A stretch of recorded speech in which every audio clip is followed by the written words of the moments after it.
ছুটির দিন মানেই হচ্ছে একটু ঘোরাঘুরি, আর যদি হয় কোনো বাঙালি প্রোগ্রাম, ওফ আল্লাহ মাই গড, মানে এইটা মিস করা যাবে না। যদিও মানে সবসময় যাওয়া হয় না, মানে খুব বেশি একটা দূরে হলে খুব কষ্ট হয়ে যায়, এর জন্য বেশি দূরের যে প্রোগ্রামগুলো হয় বাংলাদেশি মিলন মেলা, তো সেগুলোতে মোটামুটি আমাদের যাওয়া কমই হয়।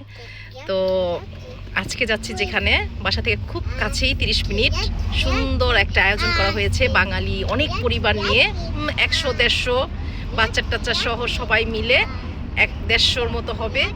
সবাই সুন্দর অনেক মজার মজার খাবার রান্না করে নিয়ে আসছে। তো ওখানে যাচ্ছি, এই তো আর 10 মিনিটের মধ্যে আমরা পৌঁছে যাব। তো অনেক খাওয়া দাওয়া হবে, লাঞ্চ হবে যেহেতু ওখানে, তো আমরা সবাই মিলে অনেক খাওয়া দাওয়া করবো, মজা করব, গেম হবে, তারপরে ছবি তোলা তো নন স্টপ আছেই, লাইভে আসবো। সব মিলে আজকের দিনটা আলহামদুলিল্লাহ খুব ভালো যাবে।